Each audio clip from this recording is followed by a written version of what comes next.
Hi, everybody. This is Martha Creek. You can contact me, marthacreek.com. Also, besides contacting me, there's 150 free videos, free podcasts, all sorts of things there that are intended to empower and to empower you to empower others. So they're free to you. You can teach them, preach them, duplicate them, hand them out, do whatever in the world you can to co-inspire with me to get empowered teachings to the whole of the planet. So this recording today and this episode is for another mentoring moment with Martha and people that I care about a great deal and people that I believe live on purpose and live with purpose. And this is a 20 plus year friend, sister, soul, and colleague, Reverend Cynthia Alice Anderson, that's given her time and wisdom here today. We also are students. We're learning and growing ourselves up. And we're about something. And we believe if you're listening to this podcast and this recording and video, that you're about something too. And we want to uplift whatever you're about and your aboutness in that. So welcome and thank you, dear friend Cynthia Alice Anderson, for being here to share with us. I like when you say the whole same thing. Cynthia Alice Anderson. I have another friend who does that. Cynthia Alice Anderson. Well, that's been a becoming of you for Yes, you it has. with what is true about your soul and what you believe you're here on the earth to do and are living out on this earth, and you're in your becoming and you're dissolving with some simultaneously letting things dissolve and die off. And I've witnessed that with you throughout your career, and that the necessity for that dissolving for becoming. So maybe we'll just jump off there and speak about it. Like what are you about currently? What would you want to know these listeners to know about how you are living your life on purpose and with purpose, and how you can absolutely support them? Well, I mean, I think for all of us to remember that to bring anything new forward, something has got to go. And sometimes those things that have to go are things we deeply love. And, in Unity and in New Thought, we often talk about, releasing what no longer serves. And we think of those things as utterly negative. And there's certainly those things, false beliefs, false ways of relating, old worn out ideas. But the fact is, I think the deeper, more advanced work is when we are releasing things that are good because the great wants to come forward. So I've, been in ministry for so long, and I often say, even though that I've been ordained about 20 years, that I've worked in churches, for 36 years now. And so I'm leaving pulpit ministry, but I'm doing online ministry. Well, I say I'm leaving pulpit ministry. I'm just leaving. I'm not really, but I'm leaving being a senior minister to go out on my own. And so it's really important to me to trust my process and to really leap into the next thing. And know that my time at CCU, I will always treasure, and I always will think very highly of the community, and I wish it the best, but it really just was time for me to go, and so it's tough because I love the people, I love the place, I love the land. I mean, I prayed on that place, I prayed around that place, I've, given my heart and soul to it, but it is just time to go. So this has been a tremendous step for me and a tremendous time of release for sure. Well, it's important. And I remember my early days of this, of hearing some speaker say, don't let your good get in the way of your great. Mm-hmm. And you're speaking about it again today, and I'm still sparked by that. And it speaks to letting go, turning away from something that we do have a heart and soul's investment in, equity, blood and guts, like a lot of interest and investment of time, money, energy, soul, ideas, emotions, and goodness knows what. And it's still only a fragment of infinite potential. Right. Well, in one way, I feel like it was a little bit of a, I feel a little bit like I'm going away to college, and that's, that's the best description, because I don't exactly know what's next, but things are starting to present, and all of that. And I mean, really on the campus, everywhere I look, there's something I've given or done or created, whether it's, with the board, we did the labyrinth, whether it's like renovating the sanctuary, whether it was putting in the new playground, the peace pole, we just did so many things, planting an edible, like, rather than, putting in like landscape, I put in like rosemary and lemongrass, and, so anyway, everywhere I look, there's something, but it's like my goal and my vision for my life is bigger than that. And so, not bigger as in more important though, like there's no negative there, but bigger as in my internal design really has always been to reach thousands, tens of thousands, and my goal is 1 million people. And many people have said to me, well, you've reached 1 million, all the work you did after the Pulse shooting, and you were interviewed all over the world. I still work with the BBC. They call me anytime there's a shooting around the world. They call me for my input, my impact on the community. So, I'm connected with the largest news organization in the world. But what I want to do is reach 1 million people with my particular way of spiritual teaching. And I'm going to do that because I'm already close to 100,000 on the podcast. So you just think that's just times 10, and I'm there. That's so right. It is a reality now that I can really see in the distance. So, and I just don't think I could ever do that in my position at CCU. And release is hard. I'm in the last few weeks. Yeah, I'm in the last few weeks. So it's definitely a walk of trust at the moment. Well, I think you've also aligned with something or incited us to think about. It does not come without some angst. It won't come. Oh, no. Breakthroughs and these letting goes will not come without a proper grief and a proper letting go. And then within grief, there is also relief. And it's going to be both and, not one or the other. But this notion or this any kind of fake positivity that you can make a change like you're describing here, Cynthia Alice, that this can be done sailing through it without humanness or without any pausing or doubting or wondering. And even a dark night, a dark moment that says, and every sage and seer, every master teacher has lived through times like this of their own doubting and their own wondering and like, okay, what is next? And okay, I'm crossing a bridge here and I only see one step to take. Where's the... It's like, okay, God, here we go. Well, right. And the fact is too, and I teach about this so much, and I've had people come up to me and say, I did what you said. I'm following my guidance and I'm quitting my job. And I go, whoa. So what do you have in place to take care of yourself? Because, we don't just leap into the air without a parachute. That's kind of, but in the leaping, theoretically, some things have been prepared. So there is a real grounded aspect of this release and this work. It's like, since January, I've been teaching courses online. Now, when I started that, I wasn't thinking, oh, I'm going to build this up to leave CCU. But I was really guided to do that in my time of prayer. And so that started. Well, it took off a little quicker than I thought it might. And suddenly I had a, nearly full-time business, especially with COVID hitting, that, the timing of something online was really interesting. So, I'm working with people from all around the country. So anyway, all I'm saying is, yes, there is a leap, and yes, it does take a lot of trust, and you're absolutely right. There are moments where it's like, oh, wow, this is a test. But it's good, And thanks for speaking it, because I had so many people. I've been self-employed for 16 years. Mm-hmm. And I was going into that arena, which I had not done. There had not been one gap in my employment since I've been 12 years old. Even before I was legal to work, I was at work. And even before that, I was at work because that's what I came in for, apparently, or that's the double strand of DNA gene I got to WOK. And people would come in and go, what a great idea.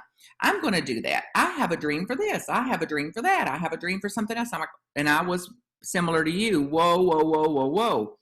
do not go out and encourage, do not go out and say that Martha Creek encouraged you to do this, because it is not so. It is absolutely not so.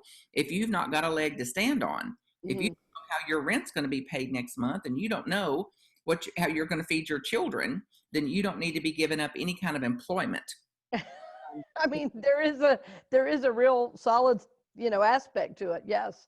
To go test your dream. But it's like you're describing here so before I did that, I went and got certified to do various trainings so that there were ways for me to do it. I also jumped through all kinds of hoops so I could substitute teach as a father.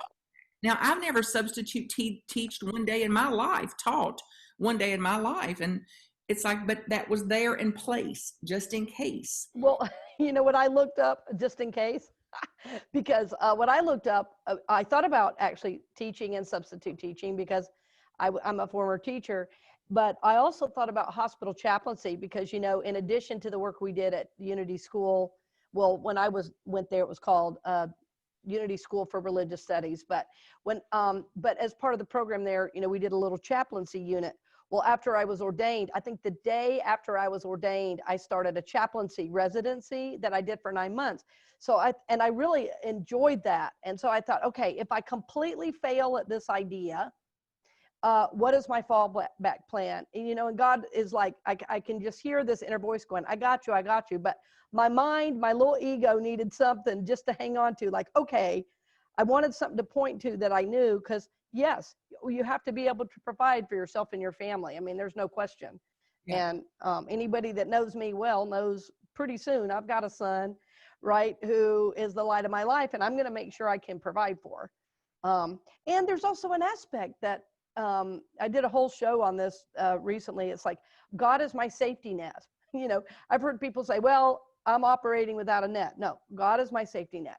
So I'm just doing as I'm guided. And so far, I mean, in the last month, I did make enough to totally live on, and I wasn't really even trying. So I know that as I have more energy to put into what I'm doing, I think it's going to explode. That's the sense I have.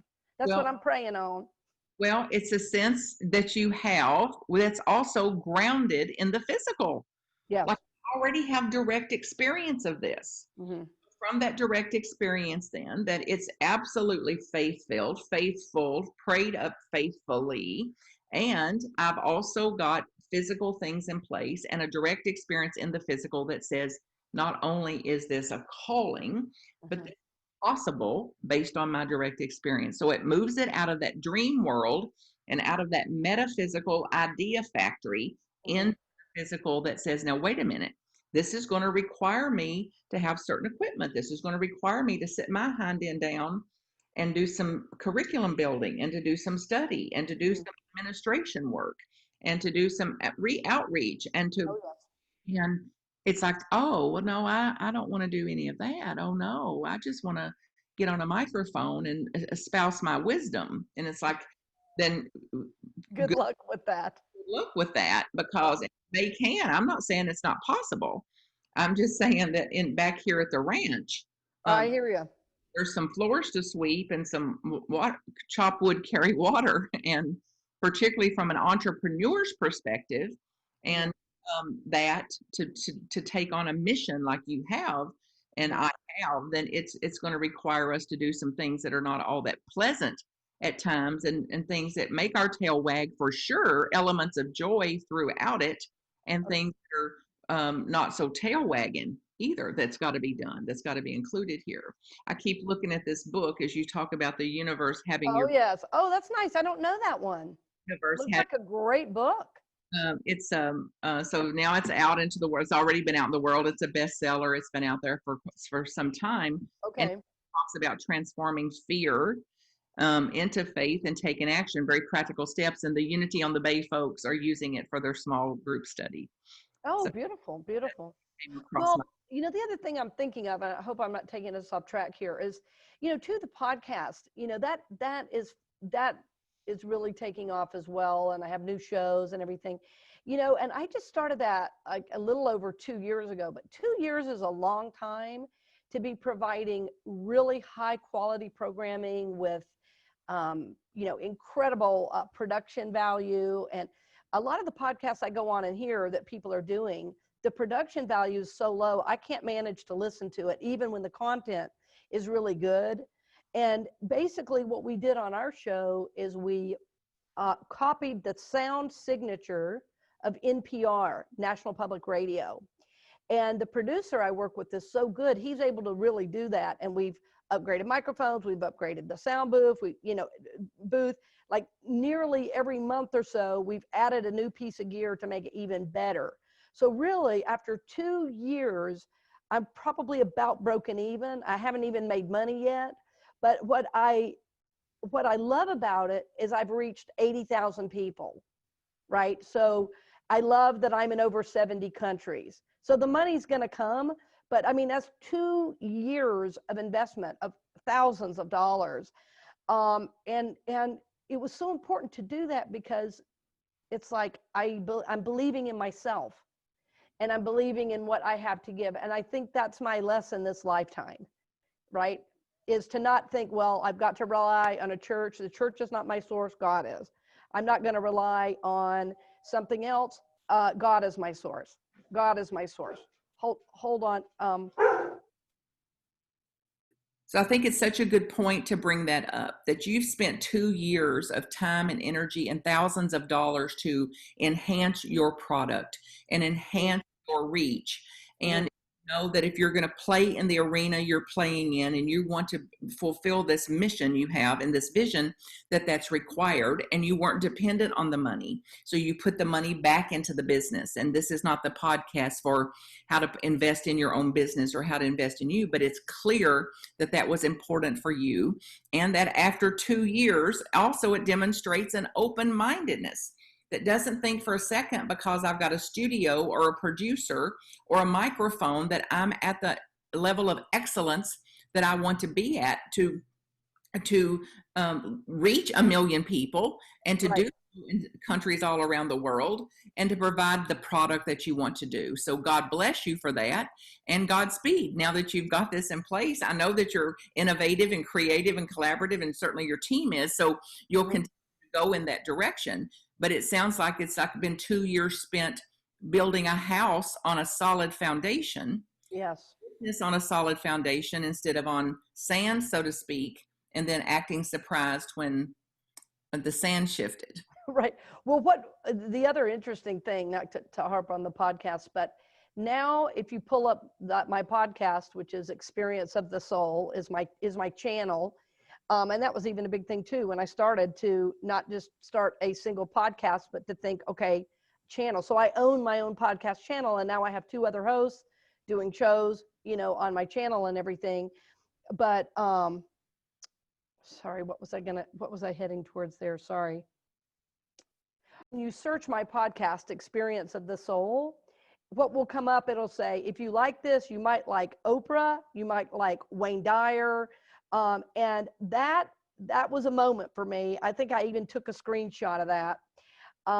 It wasn't somebody doing a podcast out of their basement. It was Oprah and Wayne Dyer. If you like this, you'll like these 2. And so, yeah, that's been really good. And I'm starting finally to connect with other really high quality podcasts around the country. And I just interviewed a couple yesterday that's had a show on air for 10 years. And they said, you're one of us. Our next conference, free. We want you there. So, bravo. Thing. Fantastic. So speak about that then. So you want to reach people, you want to reach 1 million people, you will. It's only 10 times what you're already at now. Mm-hmm. So what for? What for do you want to reach 1 million people? To help people grow, prosper, and evolve. It's so simple. I'm so clear that my purpose is really my vision as I speak it every day is I ignite soul evolution in humanity, which I know sounds grand and large, and it is. But then my mission under that is I teach, speak, and counsel individuals and groups to grow, prosper, and evolve. So everything I do is about those 3 things. They're either going to grow their soul, they're going to grow their business, they're going to grow financially, they're going to prosper in some way, whether that's in relationship or finance. And they're definitely going to evolve because they're learning new ways to relate, and most importantly, new ways to contact their higher self, or the way I like to word it now is their infinite self.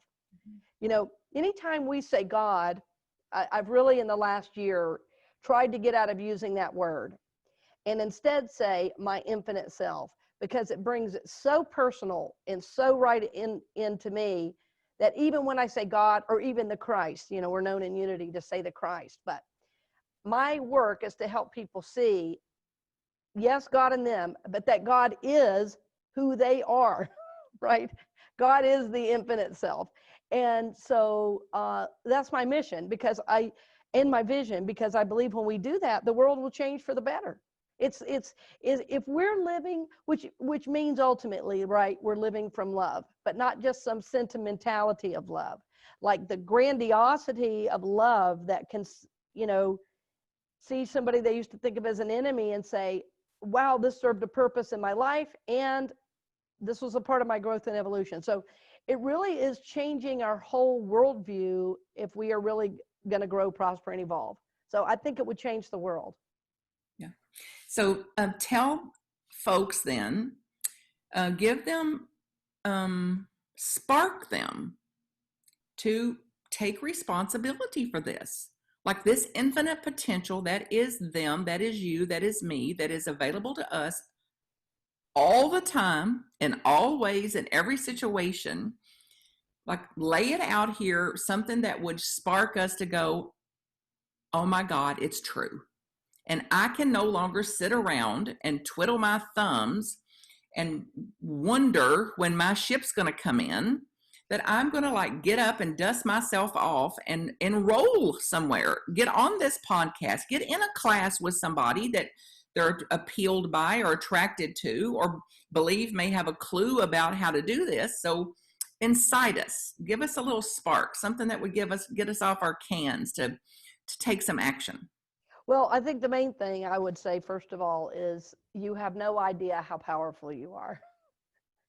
And I think most of us don't. And the reason is that when we were growing up, you know, anytime we had a big idea or we had a thought that wasn't maybe a normal thought that people around us were thinking and being, that was, you know, really smashed down or repressed or regressed or whatever.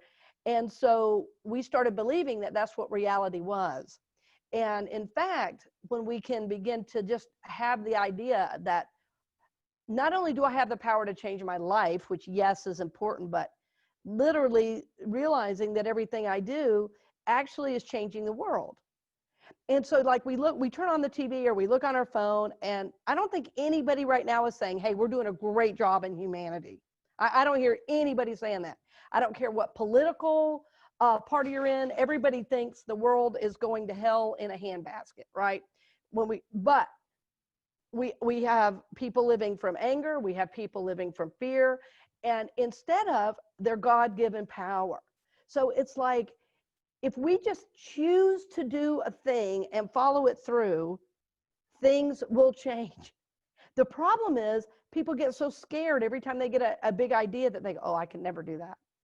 And they go, let's just stay right here where I know. As long as I have my home and my family and my stuff, I'm okay. I'm okay. So I think there's something about really realizing, first, how powerful you are, and second, your connection to the whole. And because it looks as if we're separate. And so, of course, that's the lie, right? That's the big lie, is that we're separate.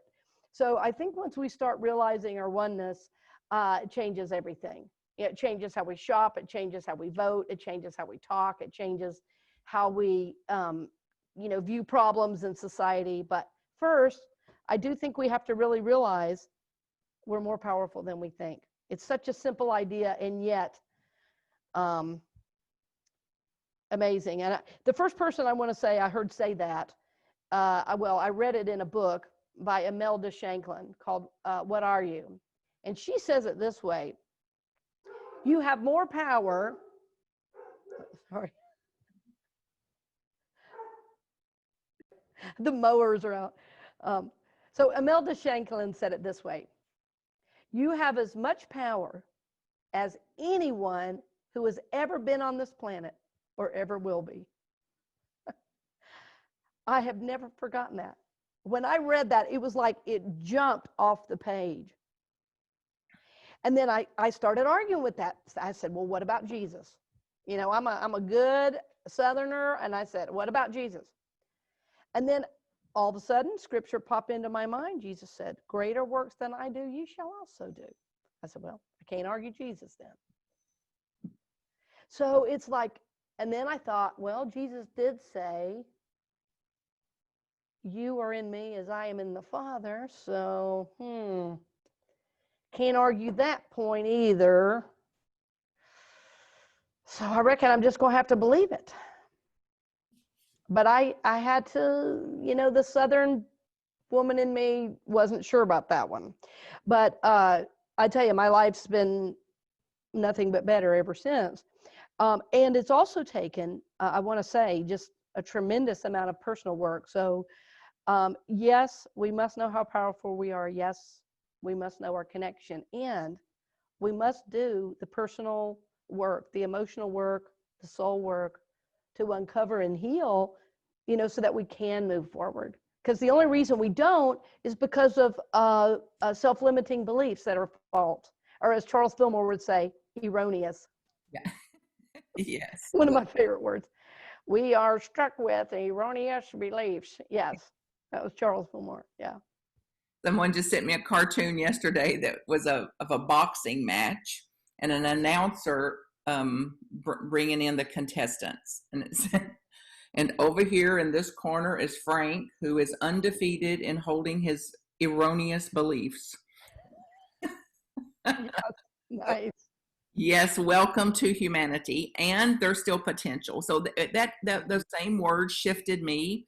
Cynthia Alice, when I read that myself, I was moved. I've been sparked many times over since the course of my life since I was 3 years old, and had my own notion of like, there's more to it than this. There's like something beyond the scene here, and there's a potential and confirmations when I would see, and it's so vivid in my mind, of this concrete that would crack in one little sprout that would make its way up through there. That would be very inspiring to me over the years. Just yesterday, even in this world right now with what we're going through, on a walk, I saw these pods of blooms on a tree that's going to be really something. And I thought, this tree is not worried about anything. This tree's not reading any books on how to bloom. There's something there that is impulsing us into the next greatest iteration of ourselves. And we can continue to dig out of these erroneous beliefs. And there's plenty of it. So, you know, I call it BS, belief systems. It's a breakthrough of the BS, and it comes with some WORK, the best I can tell: inner work, emotional work, psychological work, yes, spiritual work, and you're equipped for it. Whoever's listening to this, you're absolutely equipped for it. If this has made its way to you, you're absolutely in an alignment with this, in resonance to this, and you've got two friends here with Cynthia Alice and me that's going to uphold that for you and lift you up in whatever you do. And as I was thinking about purpose, and somebody complimented me this past week about purpose and said that the purpose is that, you know, and you spoke to it here, Cynthia Alice, that what we do matters.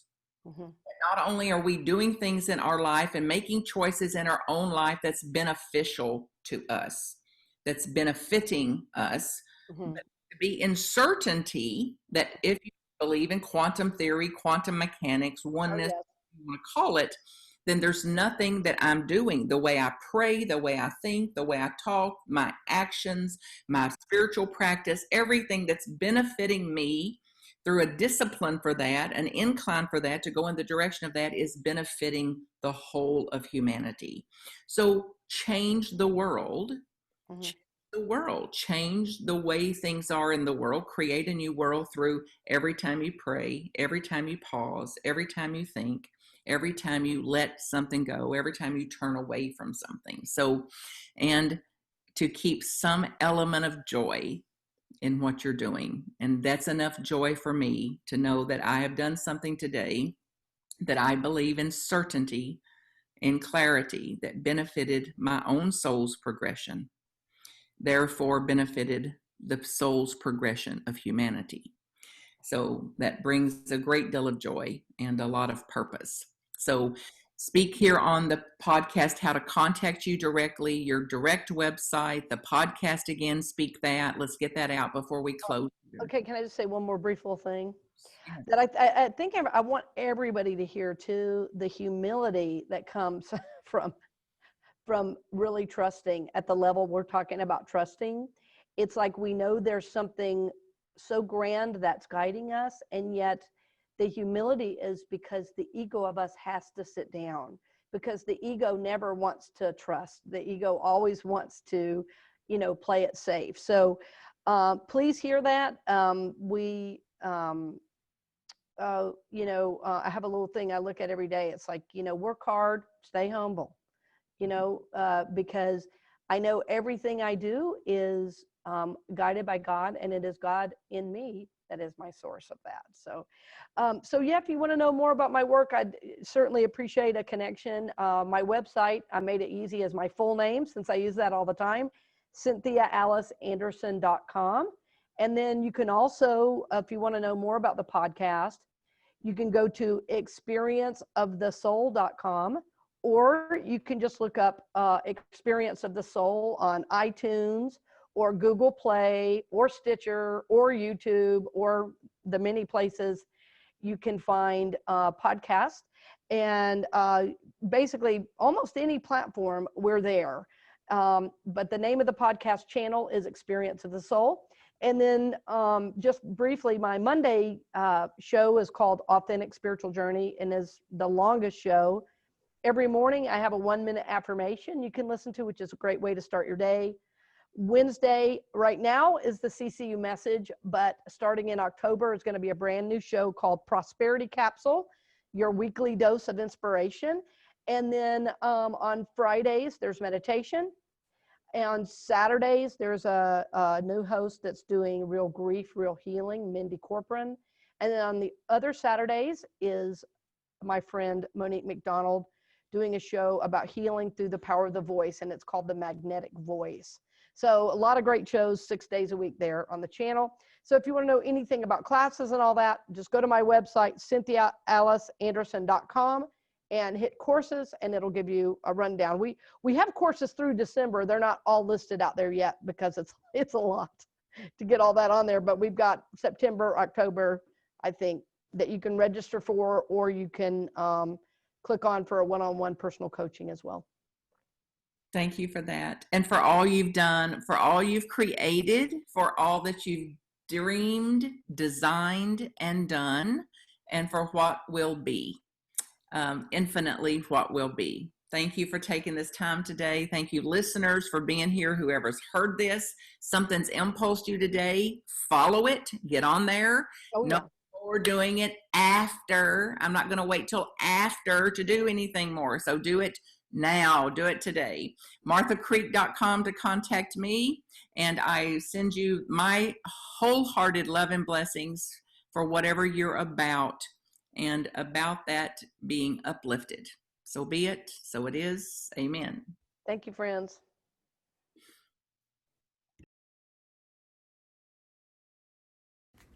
MarthaCreek.com if I can support you. Blessings.